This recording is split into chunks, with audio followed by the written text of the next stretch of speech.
Bonjour,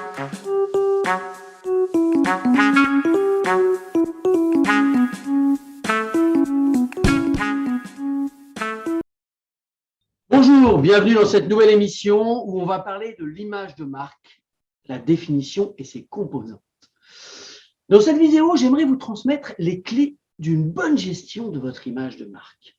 Je vais vous expliquer ce qu'est une image de marque pour mieux comprendre les leviers sur lesquels vous pouvez intervenir, ce que vous maîtrisez, et puis les éléments sur lesquels vous avez un peu moins de prise. Tout cela pour construire votre réputation dans la durée. À la fin de cette vidéo, vous serez donc en mesure d'agir au mieux sur votre image de marque pour construire votre capital confiance dans la durée. Allez, un chouette programme. Bienvenue dans la communication. C'est bon pour la santé. C'est ce vieux loup-mère, Alexis Sparrow, qui va vous expliquer les bénéfices d'une meilleure compréhension de comment fonctionne votre image de marque. Je transmets cette expertise sur la construction de son image de marque auprès des étudiants de l'Université Paris 5 dans le press de la Sorbonne depuis plus de 20 ans et auprès des entreprises de mon agence de communication. Armé de cette meilleure compréhension, vous gagnerez en efficacité pour construire votre capital confiance et la réputation de votre marque dans la durée. Alors, suivez-moi pour découvrir les dessous de l'image de marque. Et comme le dit ce bon vieux Woody Allen, je vais vous dire tout ce que vous avez toujours voulu savoir sur l'image de marque sans jamais oser le demander. Quand je vous dis que la communication, c'est bon pour la santé, c'est pas des 20 mots, moussaillon. Alors, c'est quoi cette image de marque? Eh bien, elle correspond à l'ensemble des représentations mentales ou affectives et des jugements de valeur qui sont associés à l'entreprise, à son produit ou à ses services. L'image de marque est souvent associée à la réputation de l'entreprise. Prenons Atlantique Vert, une jardinerie au cœur de la nature. C'est un réseau de 8 jardineries dans l'ouest de la France qui a une excellente image de marque pour les consommateurs. Elle offre des produits de qualité à ses clients. La jardinerie Les Jardins de Grandlieu, là aussi en Loire-Atlantique, a elle une image familiale, positive, avec des bons conseils à des prix abordables. Et en plus, elle fait de l'animalerie. Le réseau JDA, c'est un groupement de jardineries indépendantes, plus de 50 en France, composé là aussi de jardineries familiales, horticulteurs et paysagistes qui sont passionnés du jardin avec un grand J. 3 exemples d'images que l'on peut avoir d'entreprises qui sont dans mes clients.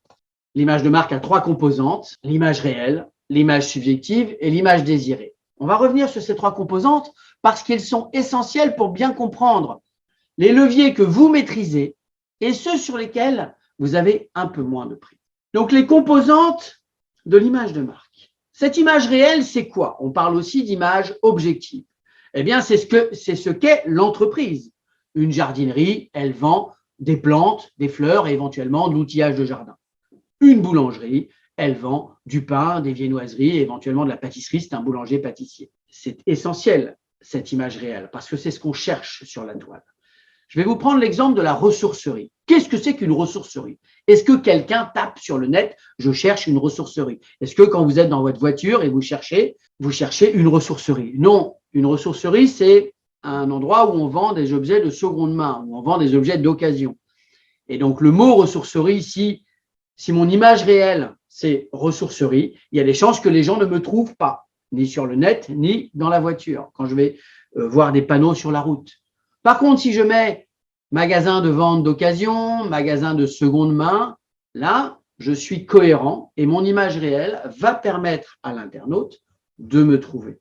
Donc, elle est à l'internaute ou à la personne dans la rue. Donc, elle est stratégique, cette image réelle. Vous devez définir votre image réelle ou votre image objective. Qu'est-ce que vous proposez comme service de manière objective, comme une définition du Larousse. Deuxième composante, c'est l'image subjective, la manière dont l'entreprise est perçue par ses utilisateurs, ses produits ou ses services.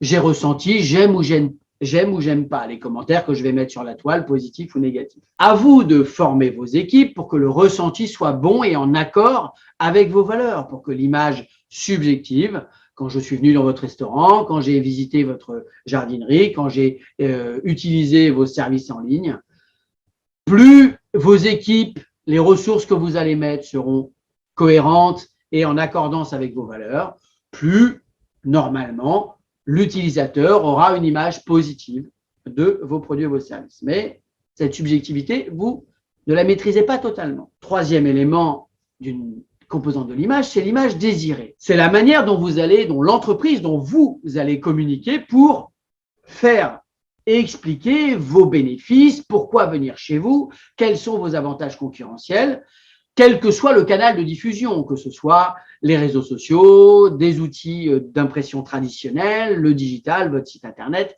des relations publiques, des relations presse, de l'événementiel, de la com interne, etc., etc. Il y a un moment, il faut établir une véritable stratégie de communication cohérente pour construire votre image de marque dans la durée sur vos différents outils de communication. Ça, vous maîtrisez. Et attention, il ne faut pas qu'il y ait trop d'écart entre votre communication désirée, l'image désirée, donc ce que vous mettez, je suis pas cher, je suis rapide, je vous livre en moins de 24 heures, et l'image subjective, ce que va vivre votre internaute. Si vous avez dit que vous livriez en 24 heures vos produits et que ça met 5 jours à arriver, vous allez générer de la frustration et donc une subjectivité négative et une réputation négative de votre marque. Donc attention à votre image désirée, il faut qu'elle soit réaliste, mais on va y revenir. L'image d'une entreprise, c'est donc la somme de ces trois composantes, image réelle, image subjective, image désirée. Et vous ne maîtrisez pas tout là-dedans. Mais vous avez la possibilité de mener une politique d'image et de gérer une partie de votre image. Est-ce que vous ne maîtrisez pas totalement? On va voir quand même que vous pouvez interagir dessus. Comment mener une bonne politique d'image? Marie-Hélène Websalen, dans son livre Le Communicateur, nous dit « Communiquer, c'est se bâtir un capital confiance fondé sur les valeurs de l'entreprise et sa compétence. » Elle a tout dit. L'image de marque est bien liée aux valeurs de l'entreprise. Donc, il est fondamental de les définir. Voir notre vidéo sur la plateforme de marque qui vous aide à définir vos valeurs et votre ADN. Bien sûr, il faut aussi impliquer vos salariés, qui sont les premiers ambassadeurs de la marque. Le bonheur au travail, le bien-être, vous savez, ces boîtes qu'on appelle The Great Place to Work, ce ne sont pas des vains mots. Un salarié, il accueille dans un magasin, il le reçoit, il fait les commentaires sur la toile, il est réactif ou pas sur votre site internet ou vos réseaux sociaux. Le personnel est en contact direct avec vos cibles clients, partenaires, et donc il véhicule l'image de marque de votre entreprise. C'est donc stratégique qu'il soit bien dans ses baskets, parce que son professionnalisme et sa sérénité au travail sont le reflet de vos valeurs et de votre image, véhicule votre image. Il est donc fondamental d'impliquer les équipes et qu'il y ait du bien-être au travail. Quand je vous dis que la communication, c'est bon pour la santé. On va prendre l'exemple du groupe Atlantique Vert, donc une jardinerie en Loire-Atlantique. Son slogan, c'est « Au cœur de la nature ». Elle affiche clairement ses valeurs et mobilise son personnel pour construire une culture d'entreprise autour de valeurs comme l'humain, le partage, une formation permanente des équipes, un lien avec les territoires de proximité, des circuits courts sur les produits, un respect de l'environnement, un professionnalisme et une vraie passion du végétal avec des salariés qui sont des spécialistes du végétal. Autant de valeurs qui contribuent à valoriser l'image de marque de ces 8 jardineries en Loire-Atlantique et qui font fédérer les équipes autour de cette image de l'entreprise. Maintenant, quels sont les critères pour mener sa politique d'image de marque? Eh bien, j'en vois 4. 4 critères essentiels qui vont vous permettre d'être cohérent dans votre image de marque. D'abord, une image juste. Il faut que la réalité valide le message. Ce que je vous expliquais, une entreprise doit se faire connaître pour ce qu'elle est. Une campagne ne doit jamais être trop pompeuse. Ce n'est pas un coup de peinture. Elle doit rester crédible entre la promesse et la réalité de terrain. Deuxième composante, Évidemment, une image positive. On va valoriser l'entreprise sans excès pour mettre en avant les bénéfices. Pourquoi faire appel à cette marque, à ce produit, à ce service? Troisième composante, une image durable. Votre image, elle va vivre sur des années. Sa longévité est logiquement à l'aune de son efficacité. Une image inexacte ou changeante va être perçue négativement par vos différents publics. Prenons l'exemple du Crédit Agricole, qui a toujours surfé sur la banque dans le bon sens.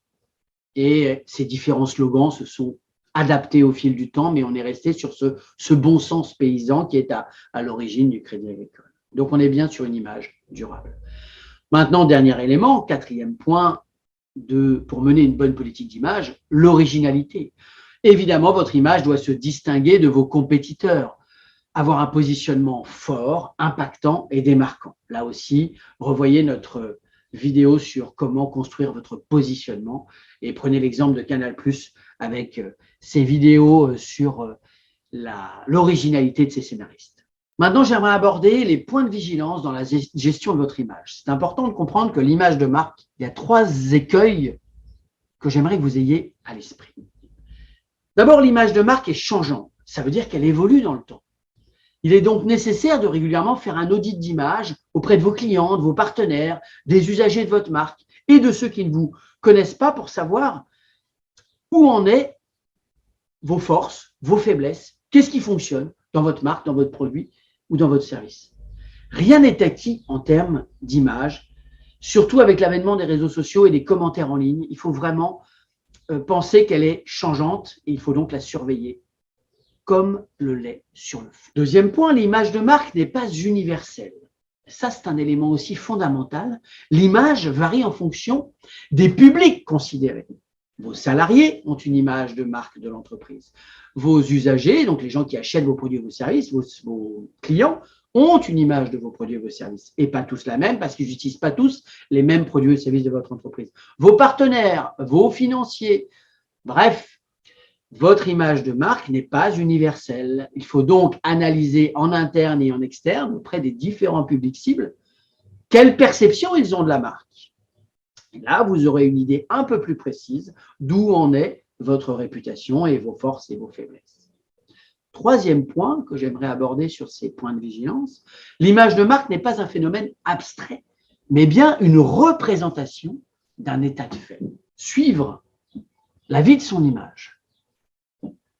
Les variations que vous pouvez avoir dans les demandes de recrutement, les commentaires qui sont faits sur la toile, à droite et à gauche. Tout cela contribue à bien montrer que votre image de marque, elle est dans la tête des usagers, des utilisateurs, des clients.